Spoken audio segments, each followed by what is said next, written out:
Halo teman-teman semua, selamat datang kembali di channel Guru Coding, channel yang akan membahas seputar mobile development khususnya menggunakan Flutter. Pada video keempat ini dari seri Flutterblock tutorial, kita akan belajar menggunakan package Flutterblock untuk membuat aplikasi sederhana yaitu Counter App. Pada video sebelumnya, kita sudah membuat aplikasi Counter App menggunakan blok namun tanpa menggunakan package. Kita menggunakan stream controller dan stream builder. Oke, tanpa menunggu lama, langsung saja ke pembahasannya. Sebelumnya, silakan teman-teman tambahkan package Flutterblock di file pubspec.yaml. Untuk saat ini, versi Flutterblock yang saya gunakan adalah versi 8. Jika teman-teman kesulitan menambahkan package Flutterblock, teman-teman bisa melakukan dengan dua cara berikut. Yang pertama, teman-teman bisa menginstal extension di VS Code. Bagi yang menggunakan VS Code, namanya adalah pubspec.assist. Seperti ini. Untuk menggunakannya sangat mudah sekali. Teman-teman tinggal menekan shortcut di keyboard komputer teman-teman, yaitu Command Shift B untuk macOS atau Ctrl Shift B untuk Windows. Lalu tinggal teman-teman ketikkan add dependency, pilih yang Dart. Di sini teman-teman tinggal mengetikkan package-nya, yaitu flutter_block. Jika sudah teman-teman pilih dan tekan enter, maka otomatis Flutterblock akan ditambahkan. Dan di sini saya sudah menambahkannya, jadi otomatis akan muncul pesan seperti yang tertulis di layar. Yang kedua, teman-teman bisa mengunjungi website pub.dev, lalu mencari package namanya flutter_block. Di bagian installing, teman-teman copy komen terminal berikut, lalu pastekan di terminal VS Code. Untuk membuka terminal VS Code, teman-teman tinggal menekan Ctrl backtick, lalu pastekan di sini dan tekan enter. Maka otomatis package Flutterblock akan ditambahkan di project teman-teman. Baik, jika semua sudah siap, mari kita lanjutkan untuk mengodingnya. Oke, teman-teman, kita review sedikit tentang konsep blok pada Flutter. Bahwa blok itu punya 3 bagian. 1 event, 2 adalah blok, ketiga adalah UI, di mana UI ini tergantung atas state. Nah, sebetulnya di blok itu hanya bisa menggunakan 1 event dan juga 1 state. Lalu bagaimana jika kita ingin membuat beberapa kondisi event dan beberapa kondisi state? Itulah sebabnya kenapa di video yang ketiga saya menggunakan sebuah kelas untuk mendeklarasikan eventnya, di mana saya membuat turunan dari kelas counter event, yaitu menjadi kelas counter increment event dan counter decrement event. Jadi sekarang kita akan mencoba membuatnya ulang dengan menggunakan package Flutterblock. Kita buat lagi sebuah abstract class, yaitu counter event. Lalu kita buat kelas turunannya, yaitu kelas counter increment event, extend ke counter event. Lalu ada kelas counter decrement event, yang turunan juga dari counter event. Nah, disinilah kita memanfaatkan fitur object oriented polymorphism, di mana objek yang dibutuhkan adalah counter event. Tapi ketika kita memasukkan objek counter increment event dan objek counter decrement event, maka hal tersebut tidaklah masalah, karena counter increment event dan counter decrement event juga termasuk dari counter event. Bagi teman-teman yang masih belum paham terkait konsep polymorphism, teman-teman bisa mempelajarinya. Dan jika teman-teman ingin guru kode membahasnya, silakan komen di kolom komentar. Baik, kita lanjutkan. Setelah eventnya jadi, sekarang kita buat kelas counter block, di mana karena kita menggunakan package Flutter block, kelas counter block ini akan menjadi turunan dari kelas block. Oke. Di kelas block itu butuh dua parameter. Yang pertama adalah parameter eventnya, di mana event yang kita mulai adalah counter event. Yang kedua adalah state-nya, yaitu integer. Saya tutup dulu supaya lebih lebar kelihatan. Baik, sekarang kita import package Flutter block-nya dengan cara komen titik, tekan, pilih yang import library. Nah, setelah itu di sini akan muncul error, di mana ketika kita membuat turunan dari blok, kita wajib mengoverride konstruktornya, di mana konstruktor awal ini berisi dengan nilai inisialisasi state-nya. Inisialisasi state adalah state yang belum ke trigger event. Sekarang kita akan menginisialisasi state-nya dengan nilai awal 0, yaitu kita hapus seperti ini, super 0. Inilah cara menginisialisasi state. Selanjutnya kita akan membuat metode mapping event to state-nya.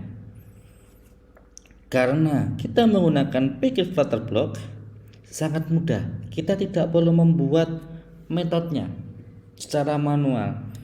Tinggal kita lakukan langsung saja di dalam body konstruktornya seperti berikut. Kita tekan enter, lalu kita panggil metode onEvent. Ini onEvent ya.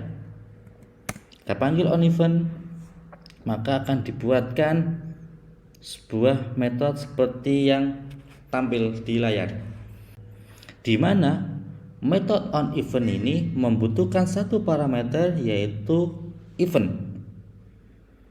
Oke, jika sudah, sekarang tinggal kita masukkan logika bloknya di dalam metode onEvent berikut, yaitu if jika eventnya is counter increment event, maka kita emit state-nya, state saat ini ditambah dengan nilai 1. Karena kita melakukan inisialisasi awal state-nya adalah 0, maka state saat ini adalah 0 ditambah dengan 1. Lalu else ketika eventnya bukan counter increment event, yaitu counter decrement event, maka kita emit state kurangi 1. Selesai. Sangat mudah bukan? Sekarang kita ke main.dart.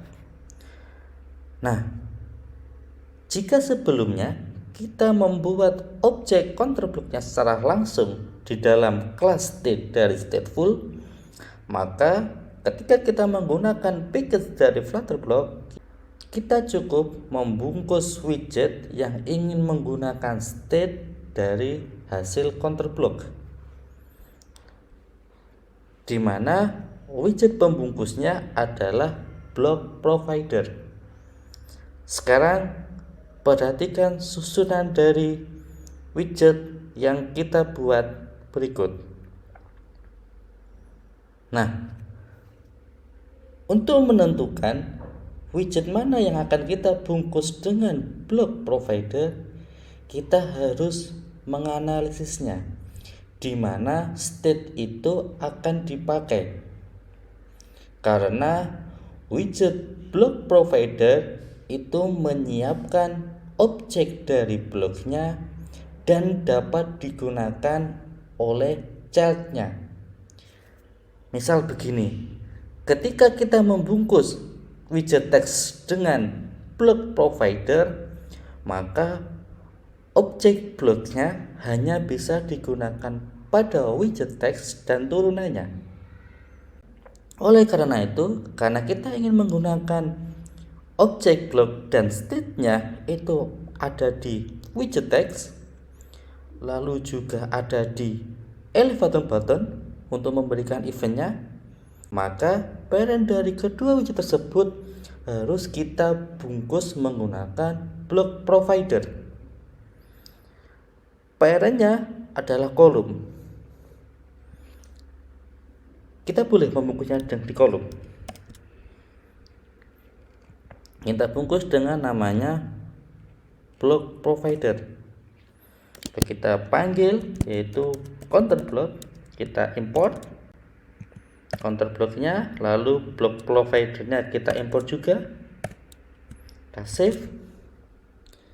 Maka widget dari kolom dan turunannya dapat menggunakan counter block. Sekarang bagaimana caranya widget itu tahu jika terjadi perubahan state? Nah, salah satunya yaitu menggunakan widget block builder. Walaupun nantinya kita bisa menggunakan extension method seperti contact.swatch ataupun block selector, untuk video saat ini kita akan fokus dulu menggunakan block builder. Sekarang kita bungkus kolomnya dengan block builder. Kenapa kita membungkus kolom dengan block builder? Karena widget text-lah yang akan berubah ketika terjadi perubahan pada state. Dan widget elevator button membutuhkan konteks untuk memberikan event. Jadi kita bungkus parent dari widget text dan elevator button.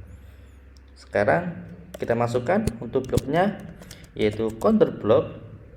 Di sini block builder butuh dua parameter ya. Yang pertama blocks-nya, lalu yang kedua adalah state-nya. Karena state kita adalah integer, maka kita panggil integer. Oke, jika sudah, sekarang tinggal kita gunakan di sini di widget text. Kita hilangkan quotes-nya, lalu kita panggil $state. Kita save. Sekarang kalau kita refresh, sudah benar ya, nilai awalnya 0. Namun jika kita tekan increment dan decrement belum terjadi perubahan. Sekarang kita tambahkan eventnya di widget elevator button. Bagi yang decrement kita panggil context.read.add. Nah, sekarang yang di-read itu blok apa? Yaitu adalah counter block. Kita tambahkan eventnya yaitu adalah counter decrement event. Selanjutnya untuk yang increment tinggal kita copy ya. Kita copy atau kita ketik aja supaya kita hafal, yaitu context.read. Kita masukkan yaitu parameternya adalah counter block. Kita ingin men-trigger objek dari counter block dengan event add counter increment. Sekarang kita save, kita hot restart, lalu kita jalankan. Nah, aplikasi berfungsi dengan baik. Sangat mudah bukan? Jadi konsep dari block provider itu menyiapkan objek dari counter blocknya untuk digunakan pada widget turunannya. Karena block provider itu membungkus kolom, maka yang dapat menggunakan objek dari counter block adalah kolom dan turunannya. Lalu, supaya UI-nya reaktif, maka kita membungkusnya dengan block builder. Fungsi dari block builder adalah ketika terjadi perubahan state, maka widget yang di-return oleh builder akan mengalami rebuild atau dibuild ulang. Dan juga kita dapat menggunakan extension read di dalam widget builder karena kita memiliki konteks. Teman-teman tidak usah perlu khawatir, nanti terkait detail-detail dari block provider, lalu dari block builder, extension method read, dan yang lainnya akan saya bahas di video yang terpisah. Oke, biasanya ada yang bertanya, apakah block provider ini bisa kita pindahkan untuk membungkus material app? Jawabannya bisa. Ya, intinya bungkus widget menggunakan block provider untuk menggunakan objek dari bloknya. Widget yang dibungkus block provider dapat mengakses objek bloknya mulai dari parent dan child-nya. Jadi hati-hati menaruh block providernya. Baik, oh ya, sama saya ingin menyampaikan lagi terkait pembuatan event dan state-nya. Teman-teman, selain menggunakan class, di video sebelumnya saya juga bilang bisa menggunakan yang namanya enum.